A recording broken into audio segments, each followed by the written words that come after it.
mentioned earlier. Now, prior to me coming in, I can hear a lot of noise in the back, and I can hear my son's voice. He's really actually irate. Have you ever heard him like that before? Never. So it didn't even sound like him? Not at all. Wow. And so what happened then? So I got back there and I saw him and I spoke to him.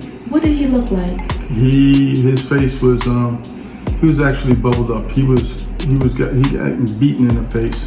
And also you said he had was bruises all in his face. And you said he was dirty. Yeah, dirty. Yeah, face had like he was in rocks or something. And so what happened after that? What did he say happened? Our son. So he said to me, "Was arrest me because I have no case if I don't get that video." So he got arrested, and on his way down to the precinct, the cops. But what kind of car did they put him in? They put him in an uncaged car, patrol car. And when they put him in an uncaged patrol car, I guess my son, he was irate and he was yelling at the police officers as well. They stopped. He did a dead stop. Purposely short. Yeah, and his head went and hit the windshield. When his head hit the windshield, they tried to say it was assault charges on the officers. And then after that occurred, now he's they handcuffed. took him and they threw him. Yeah, he's handcuffed. They took him, stopped the car, threw him out on the ground, handcuffed, and then pepper sprayed him in the face.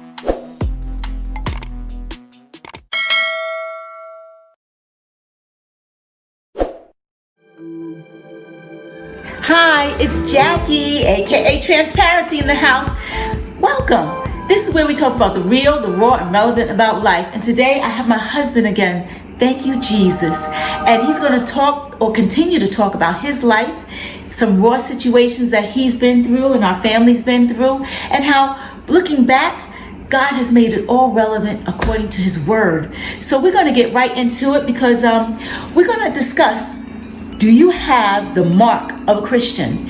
And it deals with Romans chapter 2, because we've been talking for a little bit now about how my husband's life actually shows evidence that he has the mark of a Christian. And let's go to Romans chapter 2 right now. And sweetheart, we can read this together.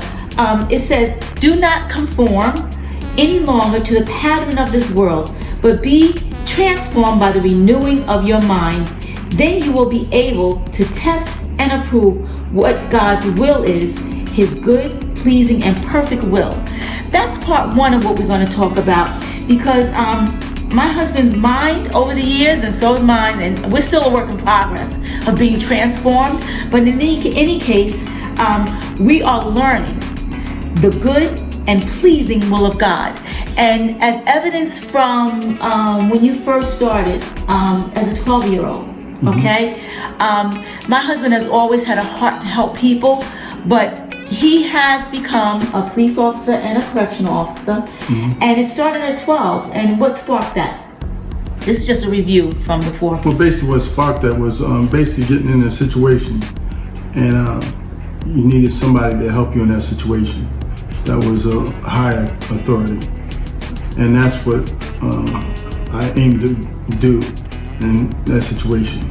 So, as I got older, one thing you said throughout each time we spoke is you wanted to make a change from the inside out, not from the outside in. He's always said that, and he spoke this to our kids in their careers. You can have more of an impact working from the inside out. And he actually showed that through actually getting help, like you said, from others that are on the inside, other minorities, okay? And this all sparked from the Black Lives Matter movement and the incidents with George Floyd. We started talking about incidences in our own life and how injustices that came about in our family members' lives and what we've experienced. So my husband experienced a few injustices, and you had some tests in getting into police and corrections.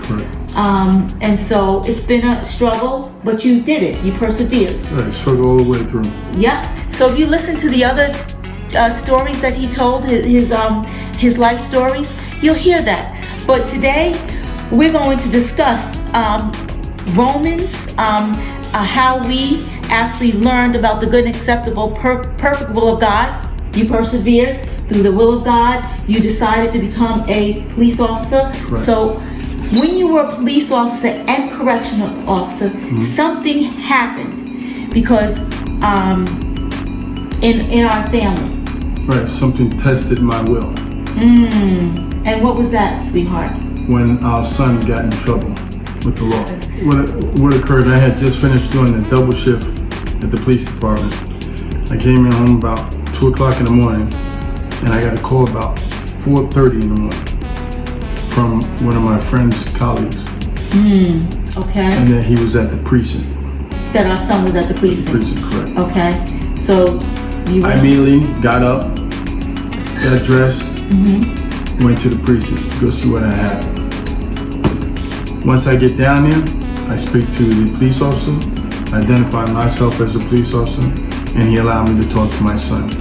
Now you mentioned earlier. Now prior to me coming in, I can hear a lot of noise in the back, and I can hear my son's voice. He's really actually irate. Have you ever heard him like that before?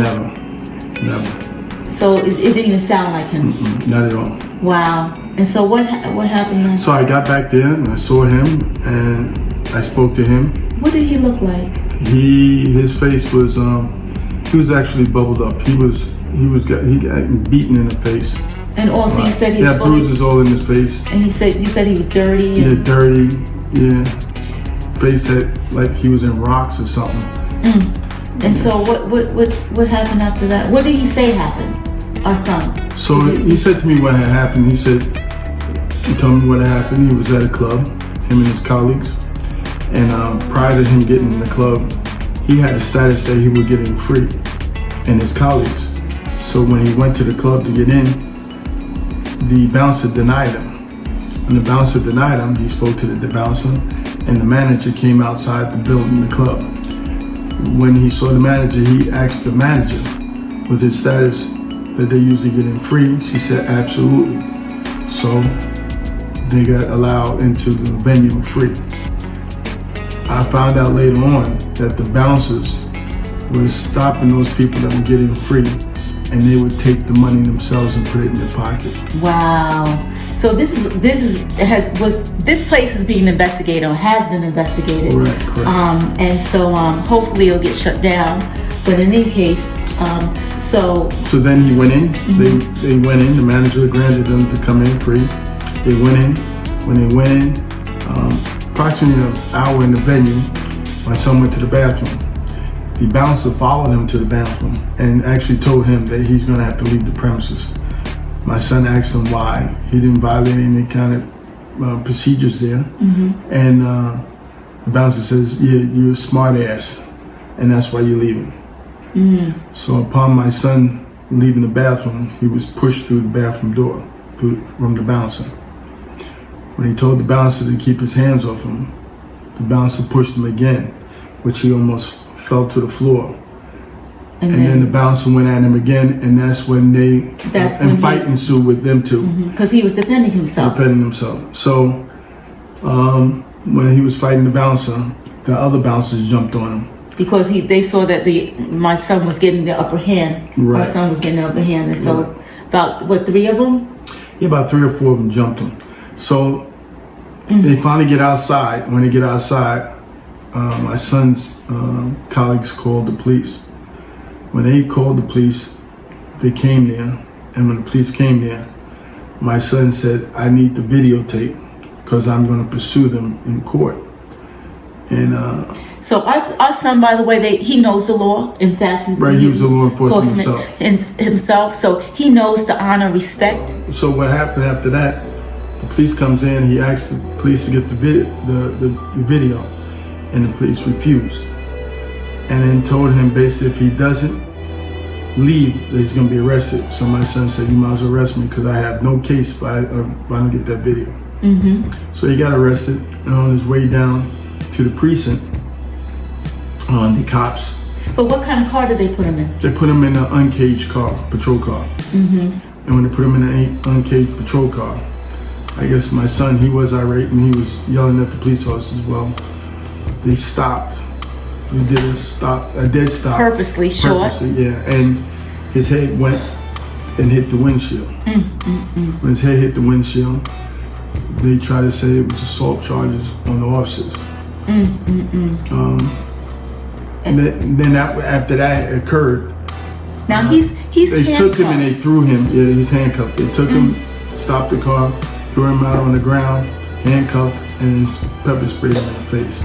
And then from there, they put him back in the patrol car, the uncaged patrol car, and they took him to the precinct. Then when he got to the precinct and they were processing him, that's when I got the call. That's when you got the call. So this is what our son told him what happened, and then you spoke to the officers, and the stories were a little different. Right, it was a little different. They say he had assaulted them. And all of that. You're right. Now, listen to this. Romans, the mark of a Christian. We're still on the mark of a Christian, okay, people? Let's go down from 12 to chapter 12, verse 2, all the way down to verse 9. It talks about different marks of a Christian, the evidence of a Christian. And in 9, it says, let love be genuine. Abhor what is evil. Hold fast to what is good. In this situation, this is what we're supposed to do as Christians, okay? So, in addition, it says, repay no one evil for evil, but give thought to do what is honorable in the sight of all. This is the NIV version, people. So let me tell you something. Sweetheart, you're a police officer going into this situation. Our son, sitting there, head all beat and busted and disgusted, dirt, Vince pepper sprayed. He's out of his thoughts. And then you're dealing with your colleague, so to speak, in a different, department. How did you respond? And with Romans 9, because how could you do that? You being a father and a police officer. Well, I had to separate myself from being a father, and I had to be a police officer at that particular point. I had to deal with the issues and facts of a police officer, so I couldn't let my emotions, being a father, get involved with this. Because then it would have been a bad situation. It would have been worse. So I had to separate myself. So you thought first, okay, I got to separate myself. Right. And then you were able to do that on your own? Or no, by the grace of God.